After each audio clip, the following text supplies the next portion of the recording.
Our guest today is another popular suggestion from you all, Dave Gray, CEO of Daxco. Dave is one of the most respected CEOs in the city and the Southeast, for that matter. Daxco, an excellent company. A couple of cool things. Daxco regularly makes the list of the fastest growing companies, as well as one of the best companies to work for, which is no small feat. They are an awesome company. Dave is an awesome guy. Good to see you, sir. Thanks for having me. I'm looking forward to it. Glad you are here. You're one of those guys. There are a couple of guys that, ever since I started this podcast, folks say, hey, have you talked to Dave Gray yet? Talk to Dave Gray. Get Dave Gray in here. So glad that you finally were able to join me. Good. So all those payments I've been making have been working out. Yes. You and I tried this, a miserable failure in business lures, you know. Some things work out great, sometimes they don't. I tried a radio show that was this podcast that was just a disaster. It was short-lived, but you were kind enough to join me on that. That was fun. And so you and I know each other a little bit. Yep. But you really are. You are one of those guys. You're so respected here. So are you cool with that? You're a young guy, but so many folks kind of see you as a mentor and a guide, and you okay with that role? Yeah, I'm a little surprised by it sometimes, probably, but I'm more than happy to help people. Right. So I'm honored for people to think of me that way. I don't necessarily think of myself that way, but I like to engage with folks and help them, and I like to be involved in Birmingham. So. Yeah. Well, a lot of folks look up to you.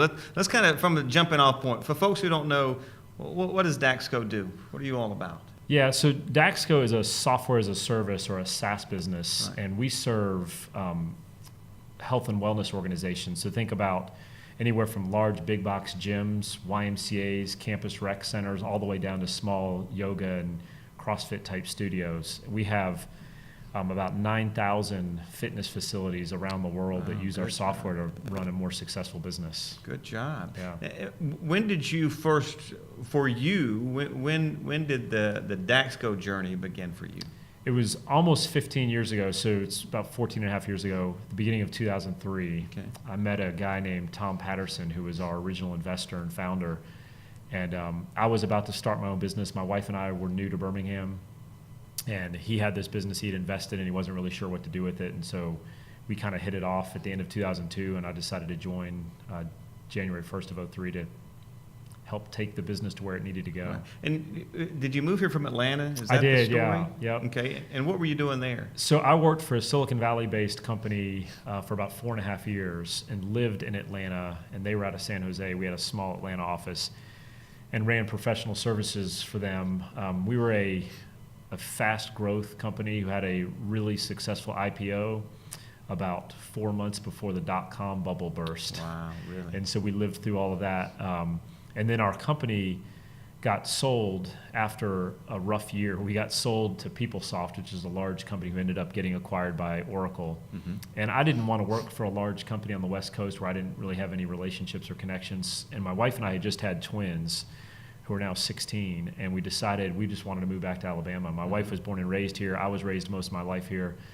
And so we just took the gamble of saying, you know what, we're going to stop looking for opportunities in Atlanta. We're going to put all of our eggs in the Birmingham basket, and we made that move back in 2002. Were you bitten early by the entrepreneurial bug? Yeah, fairly early. I think I worked for a really well-respected, established company in Chicago for a few years and had a great experience there. It's called Grant Thornton, big accounting firm. But at the time, had a management consulting practice, and I did technology consulting for them and really liked it and was on a pretty fast path there. And then in 97, my wife and I, who kind of got sick of cold winters in Chicago, decided we want to move back down south. I was in technology. She was in advertising at the time, and Atlanta seemed like the natural choice. Mm-hmm. And so I told her, I said, you know, this internet thing I think is for real. And so I want to go work for a startup. I'm going to find some company that's headquartered in San Jose or Austin, Texas, or Boston, or maybe even Atlanta. And they're all opening offices in the Southeast as they expand. And so I think I could work in Atlanta, but have that kind of startup experience. And so I did that. I found a company that was very early stage, venture backed. And then even though that didn't turn out the way we had hoped, and that last year was a really rough ride, and we had to really downsized the company significantly, and it ended up kind of having a bad exit as it got acquired. I decided then, I was like, I never want to work for a normal company again, for lack of a better way to phrase it. I really liked the pace and amount of change that happened. Mm-hmm. I found that to be intellectually challenging. I found it to be just invigorating, and so I thought, I'm going to keep doing early stage stuff. Right. And now I've been working for the same place for almost 15 years. So it's not, I wouldn't categorize what we're doing as early stage, but it certainly is growth oriented Sure. and change oriented, and Yeah. I just tend to like that. I like growth and change. The stops before Daxco, what did they develop in you and prepare you for that made you able to be CEO of a fast-growing company like Daxco? Yeah, that's interesting. I think, I think if I go all the way back to like part-time jobs I had in high school and college, I think a lot of that taught me work ethic. I worked a full-time job in college for the last couple of years. I was there working 40 hours a week or more, and I was taking a full course load, and we were doing a lot of project work, and I was playing intramural sports and hanging out with my friends. And so I was like, I figured out how to manage time probably, or not sleep much, maybe a combination of the two. And so I think some of those early experiences were really more about work ethic. And then the experience I had with that Silicon Valley-based startup, I think it taught me really more about product and market positioning. And then I'm an observer, and so like watching, I was middle management. I was kind of a middle tier guy at that company, and watching the CEO and the decisions he was making. And then when the times got rough, listening to his explanation and really taking the blame for why things turned out the way they did. I was like, it was an interesting thing to observe a leader going through that and witnessing it and saying, wow, that's a tough spot he's in. Mm-hmm. How would I handle that if I was in the same position? How would I try to avoid being in that position in the future? And so I think those things kind of primed me to be ready to at least be prepared to experience those kinds of things. Right. So. Yeah. How big are you all? How big is Daxco now? So we're private, so we don't share a lot about financials, but I'll give you some indications. I already mentioned we've got 9,000 customers or facilities. We've got close to 300 people. Okay. That's right. About half of those are here in Birmingham, and then we've got a relatively substantial office in Denver, which is about 90 people, and we've got a smaller office in Houston. Okay. But our headquarters are here in Birmingham. All right. And I'm certainly not asking for any of the personal. Just to give folks an idea of the scope of it, which leads me to this question, and that is, in the run-up, so that 14, 15-year span to where you are now, which is that's strong. What have been the benchmark moments as you look back as a leader where were make or break decisions, and really formative and just benchmarks in the history of Daxco? Yeah. So the first one came probably in the first 6 to 8 weeks. And even if I go before that, the very last conversation we had over a cup of coffee between Tom and I, who was our original investor, I said, "What do you want me to do?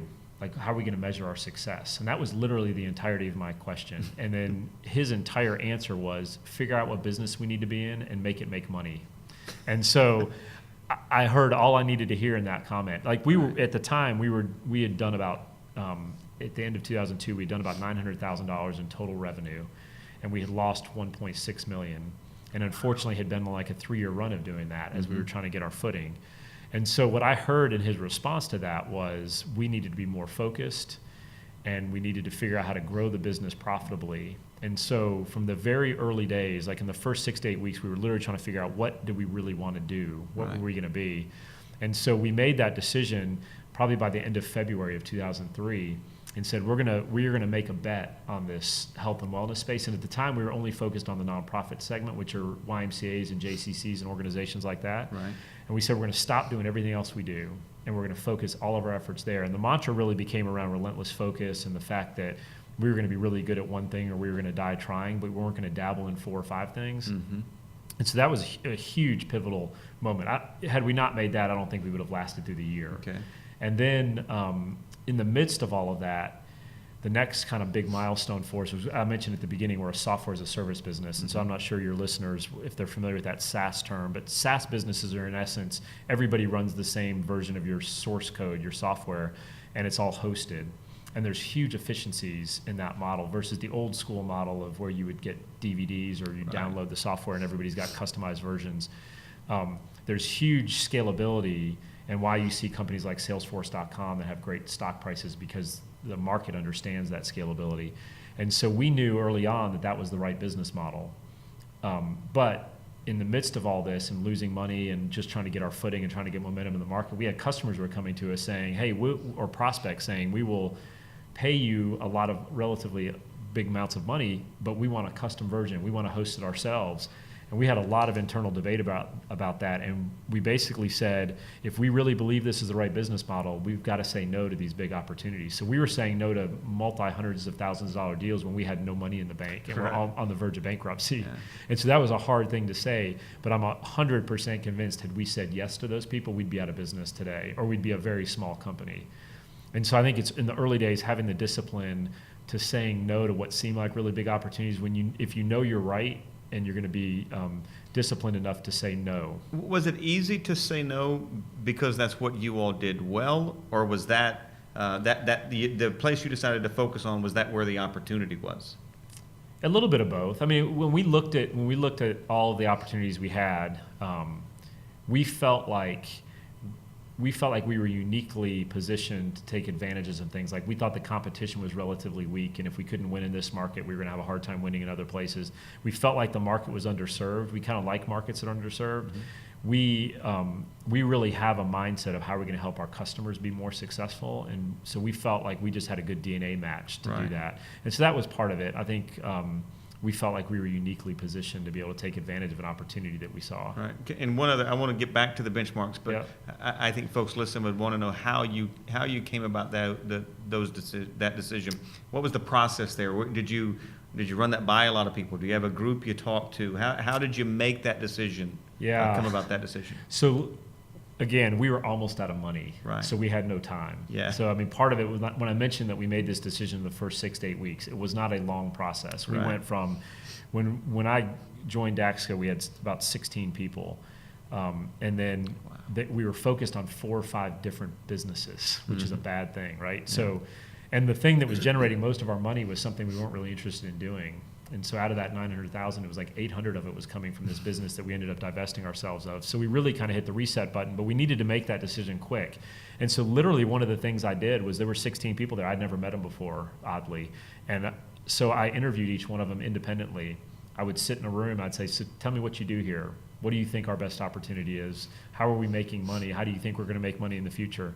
And so I was hearing what their opinions were, and it was varied. Everybody had kind of a different opinion. And then I went and met with customers or prospects in the market and across all of the different things we were doing. Right. And just kind of assessed it. And then I was looking at competition. I was going on their websites. I was reading about the people who played in those markets. I was trying to figure out as best we could quickly to figure out how big the market was. And to be quite honest with you, back then when we looked at it, we said, this is probably a big enough opportunity for us to get to break even and profitable. And then we're probably going to have to figure out something bigger to do later. Right. And I didn't fully realize how big the opportunity was at the time, but the deeper and deeper we got in it, the stronger our relationships were with our customers, the more they depended on us. It was a much bigger opportunity than we thought initially. Mm-hmm. And I think that's true in a lot of industries. There's a really interesting book called Profit from the Core. It was written by some Bain and Company guys that really talk about that. Most companies who are really good in a niche or in a segment end up abandoning that to go chase something bigger when they're not fully done. And if they would stay in that focused area, there's actually a much bigger opportunity than they're first aware of. And so I think we have been pretty good about doing that. Hey, David Lamb here. We'll get right back to the podcast. But first of all, a thanks to you for listening and being a part of this community. It means a lot. We love what we're doing, and thank you for joining us in it. Because of you, you're making it happen. And there are a couple of ways you can help us, if you don't mind me asking. First of all, if you would subscribe if you listen on iTunes, as well as leave a review. That's a great way to grow the podcast on that platform. Also, our Facebook community. just Blueprint Pod is where you'll find us there on Facebook. We release the podcast and the video from it on Monday. We have the bullet points on Wednesdays, 5-Question Friday. That we do that every Friday, so a great resource. And we're building a community of folks just like you, entrepreneurs, folks with big dreams, folks that are looking for help in achieving the life of their dreams. So join us there. That's how you can help grow and help us reach more people. The more people we can reach, the more people we can help. It's a win for everybody. All right, let's head back to the podcast. Entrepreneurs oftentimes are idea people. They get just like ideas every day that are fantastic and awesome and amazing. I think focus and discipline are challenges to idea people. Right. Is your advice often to entrepreneurs just try to steer them toward focus? Are you still a big believer in that and the power of it? Yeah, I mean, I'm a huge believer in relentless focus is the way we talk about it. And so, it's interesting. I know people. Tom was like that. Tom Patterson, our founder, he is an idea guy. Today, if you had coffee with him, he would tell you about 3 really interesting, compelling business ideas. That's just the way his brain works. And so I think if you have somebody in the organization like that who's in a leadership position, it's probably best you have a counterbalance of somebody who is maybe can drive and say no to things and be more disciplined and more focused. And I think that combination oftentimes is powerful. But I think, there's an old adage that most startups drown, they don't starve. And so it's like ideas are not the problem. There's tons of ideas. And so the lack of ideas is usually not the issue. The issue is typically there's too many ideas and they're chasing their tail. And so I think the more you can get people laser focused on doing one thing, the better off the company's going to be. So that was clearly a key benchmark for Daxco. As you move forward, what other important benchmarks have there been? Yeah, I mean, there's been a lot, obviously. We've had some successful acquisitions that have been big milestones in our history. We did one just 90 days ago or so, the office in Denver as a result of the acquisition we did with a company in Denver.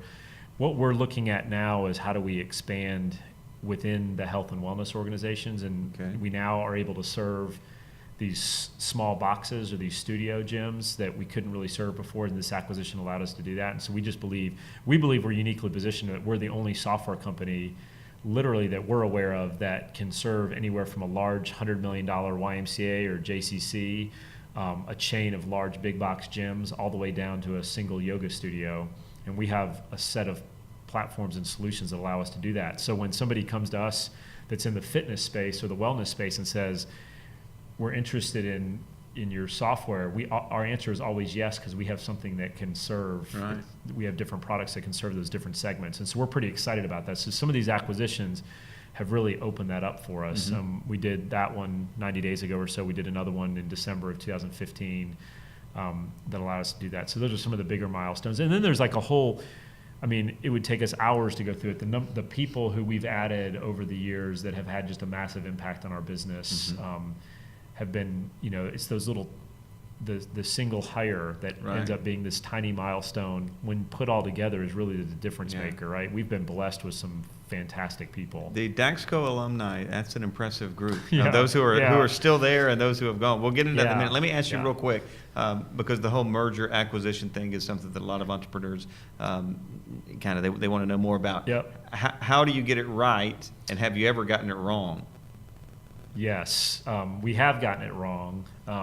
The first software business we got wrong. We brought on private equity back in 2008 for the first time, and we quickly did an acquisition. The timing was, this was partially timing and partially execution.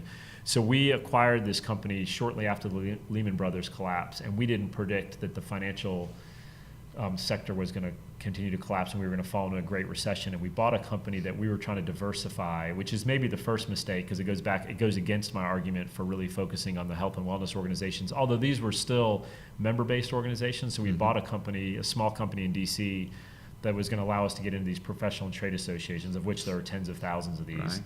The problem was we didn't predict the financial collapse, and people were cutting back employees and payroll and all these other things, and they were also cutting membership to what were perceived as like luxuries of joining these associations. So associations were pulling back, and they weren't buying software at the same pace. And so the timing was bad, and what we bought was not, the product was not at the caliber we thought it was when we were going through diligence. And so we learned a valuable lesson there, and what to look for during diligence. We learned, a lesson that sometimes you can't control everything, that the timing of something like the Great Recession is something you don't have any control over. And so we had to we kind of divested ourselves of that and hit the reset.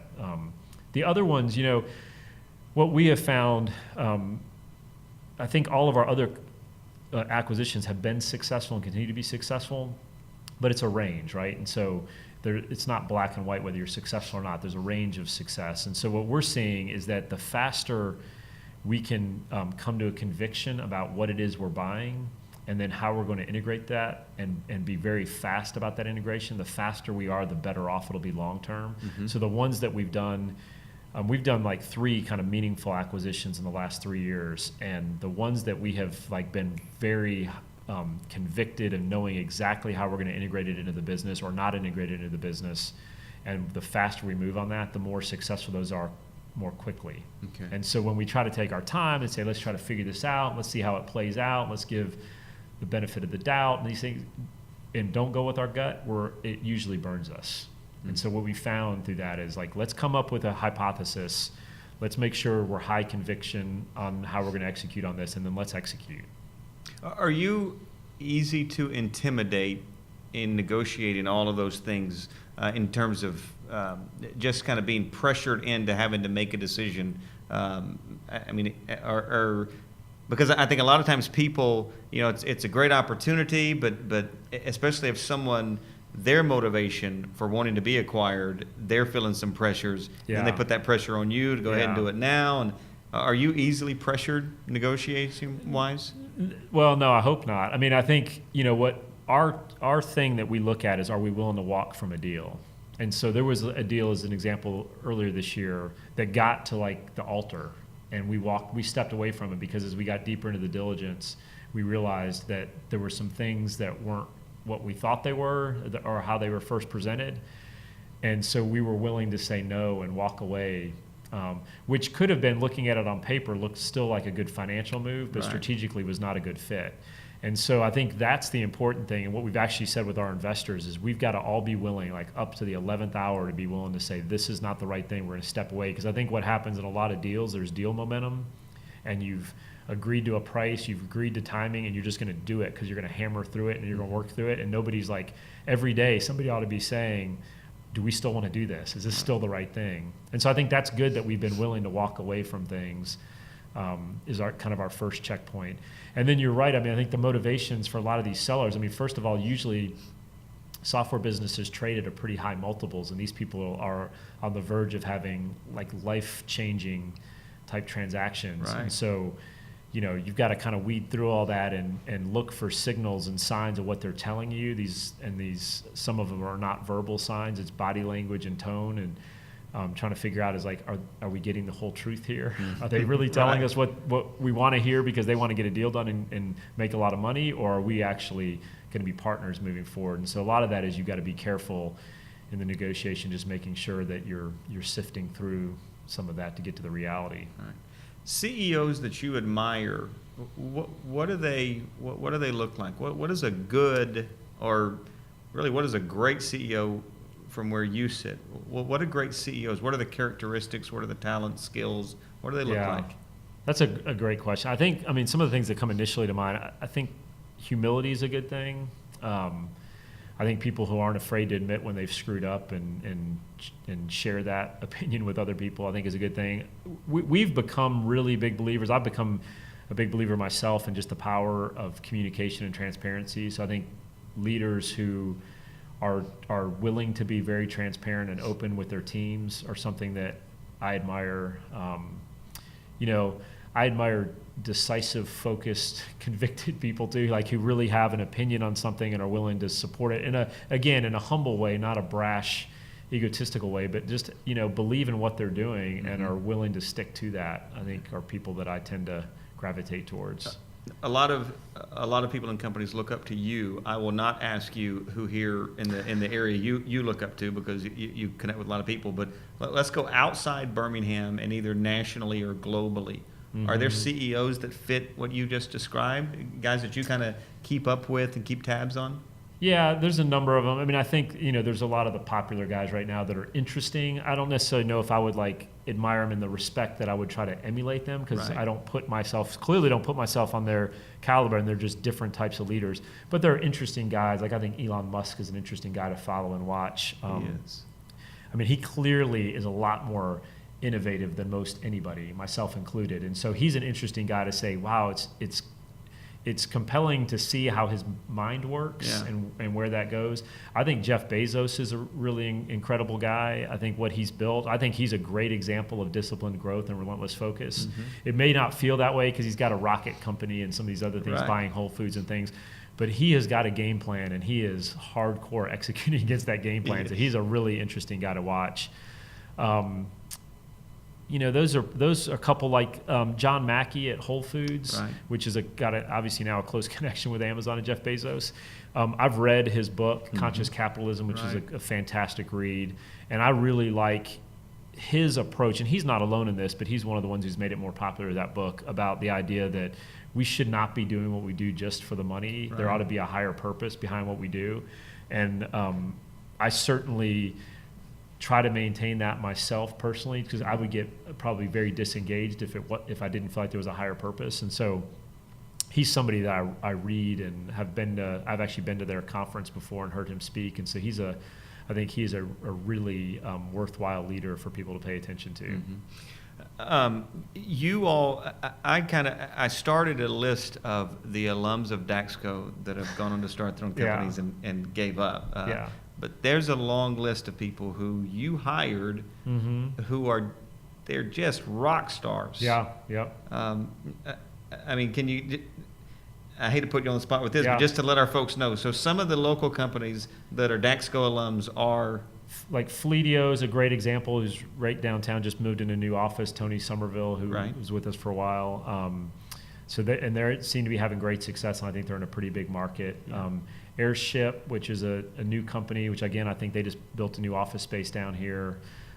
Jason McKay ran a company that was called Mongo HQ that actually sold to IBM, had a successful exit, which is kind of cool that a company that was founded by a Daxco alum went through the whole life cycle and ended up getting into Y Combinator out in the Silicon Valley, which Right. is really hard to get into, ended up getting bought by IBM. That's a really cool story.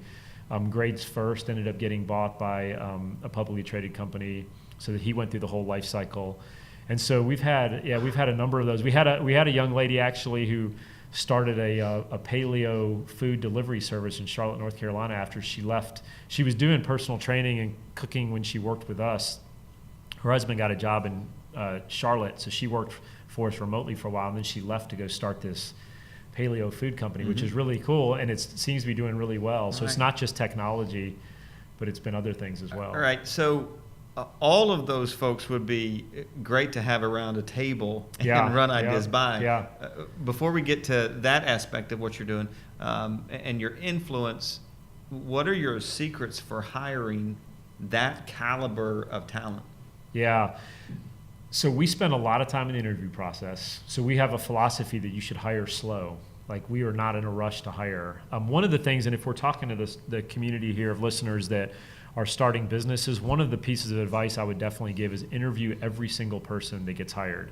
I did that up until we had 110 people, and then it became a logistical issue with me being able to do that. And I think that is helpful in that if your culture is all about your people.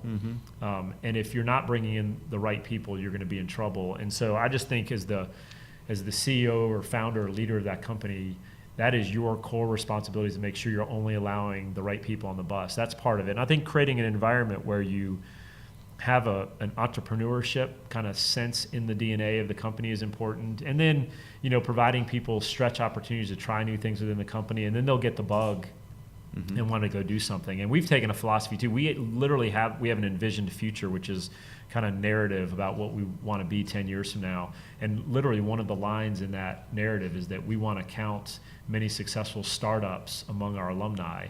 And people have questioned, like, well, why would you want to have people leave to go start their own company? And I feel like if we've created the right environment, that will happen as a result of creating the right environment. So why should we fight it? We ought to support it. And so we take no credit for the success of any of those people we just listed, but we try, when asked, we'll provide advice or suggestions on things. And we're proud to count them as ex-Daxco people. Yeah. So. Culture also seems to be something very important to you.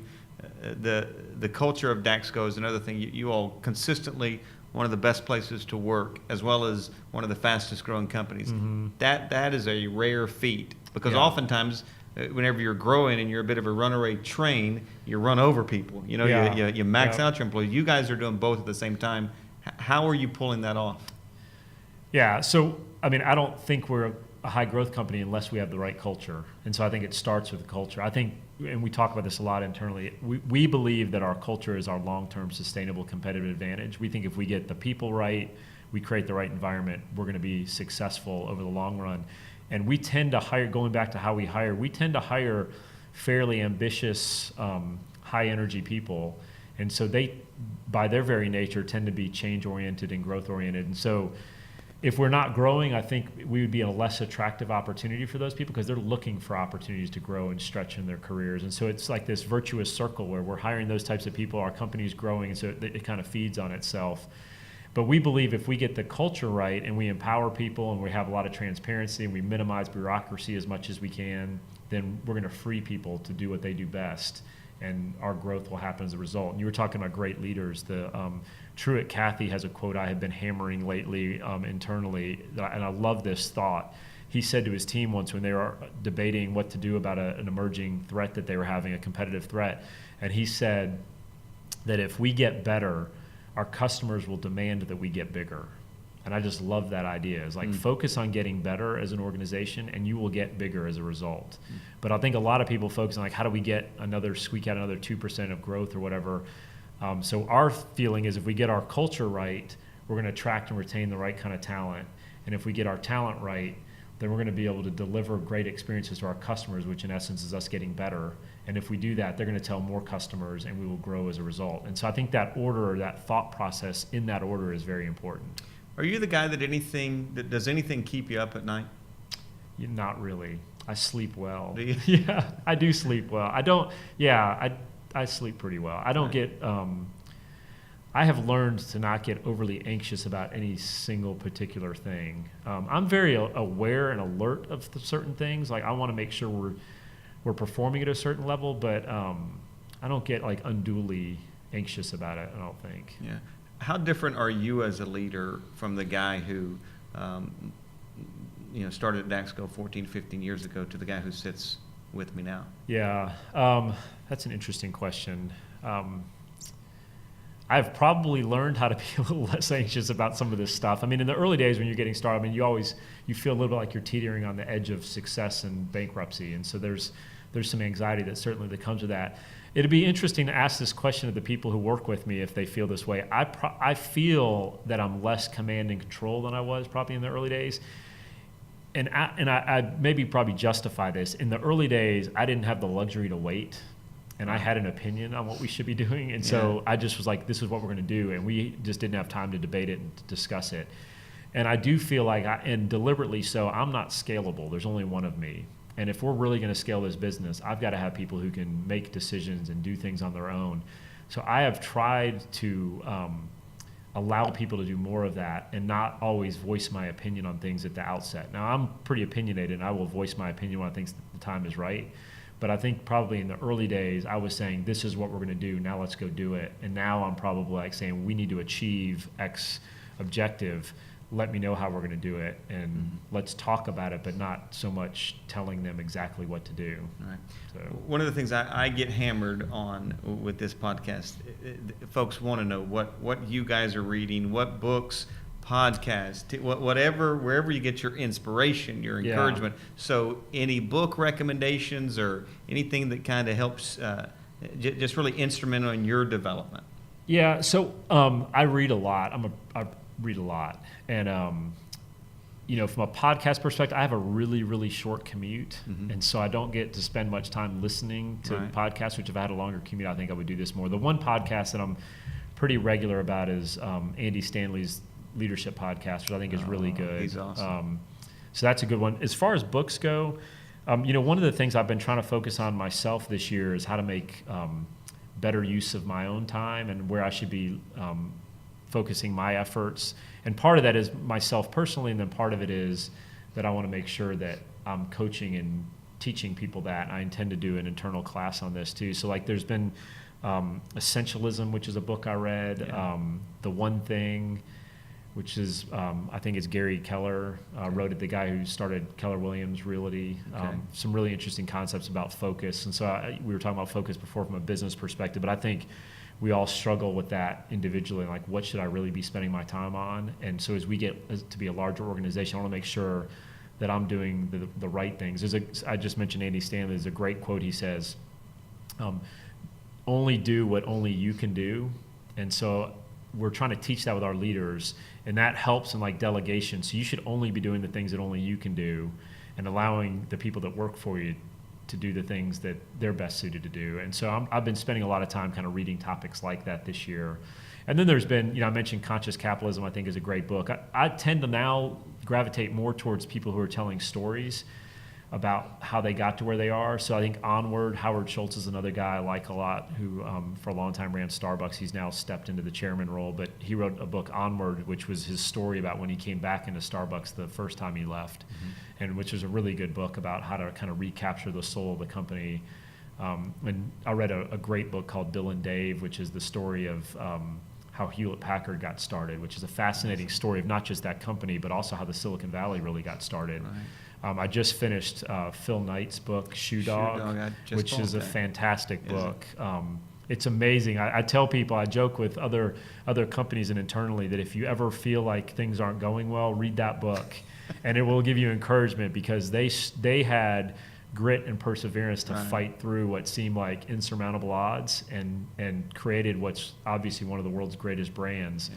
But you would imagine it was smooth sailing from day one. It was not. It was 20 years of a hard slog of him fearing that every day it was going to go out of business, and it's a fascinating story. Yeah. So my wife and I are headed to the beach, and that is going to be the beach read. Yes, Shoe Dog. A lot of folks talk highly of it. Yeah. Why has it been so important for you to stay in Birmingham? As you grow, why have you not moved elsewhere? Yeah. Why stay here? Yeah, it's interesting. When Tom and I first met, Tom Patterson, we were having breakfast at the Anchorage in downtown Homewood, which is unfortunately no longer in business. Right. And one of the things I think that gravitated us towards each other was we had this conversation about how we both wanted to build a technology company of significance in Birmingham and have it stay here. Now, Tom, who's now in his 70s, had a different perspective. He was thinking about it where he wanted his grandkids to have a place to come back to work and not feel like they had to go to Atlanta or Chicago or New York or Boston to get a job in technology. And I love that too. My wife and I made the conscious decision in 2002 to move to Birmingham, wanted to raise our family here.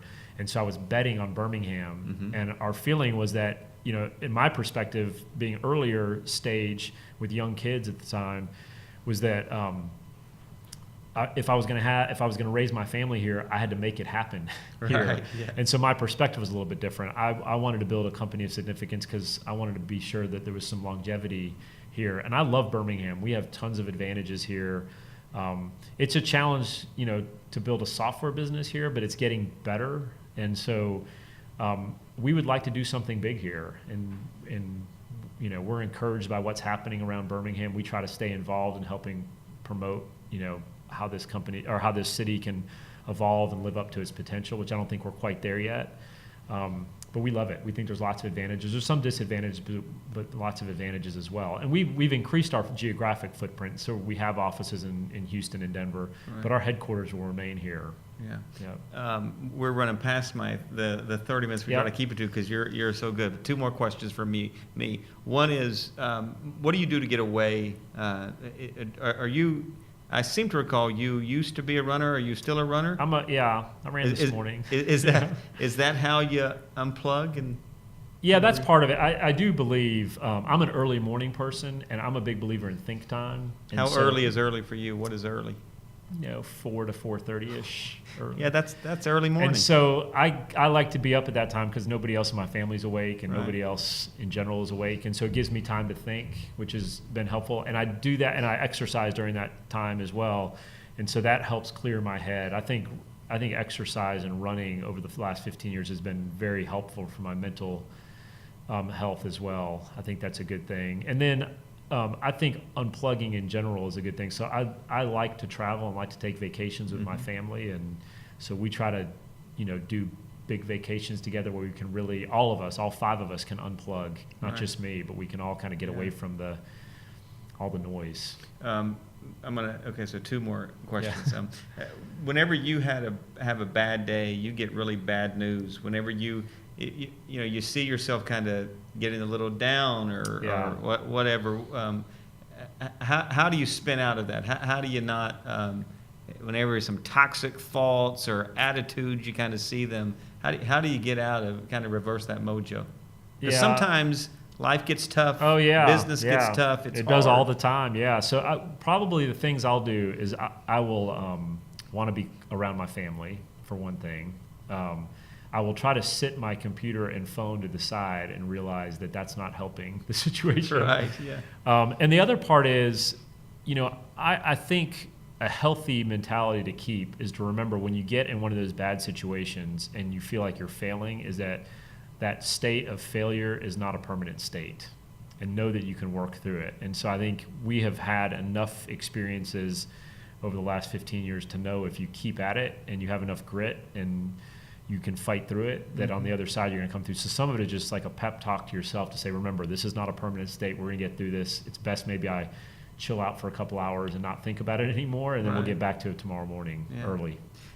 As we sit here, Dave Gray, community leader, you're a mentor to so many and an encouragement to so many people look up to you. As you sit here, Dave Gray, CEO of Daxco, and you look back, what are the things you are most proud of about your life, your career, and your company?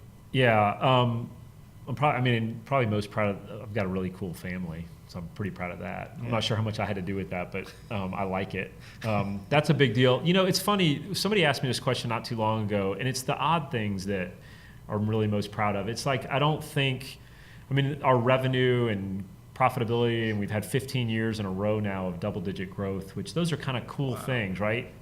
But when somebody asks me that question, my mind immediately goes to other things. So it's like the fact that we've had 7 or 8 startups that have been successful is just a cool thing for us to we don't take much credit for that, but it's cool to watch, and so that's a rewarding part of this. And so I've joked with people. I look at a Facebook or Instagram post, and there'll be 8 people at a wedding in the picture, and 6 of those 8 people are either current or ex-Daxco people, and they're lifelong friends, and they're like bridesmaids and groomsmen at each other's weddings, and know that those relationships started because they worked next to each other in our office. And those kinds of things are probably the things that are the most rewarding, looking back and knowing that's where the real impact is of what we're doing, is people growing in relationships, becoming better in their careers, and making sure we don't forget our family along the way. Right.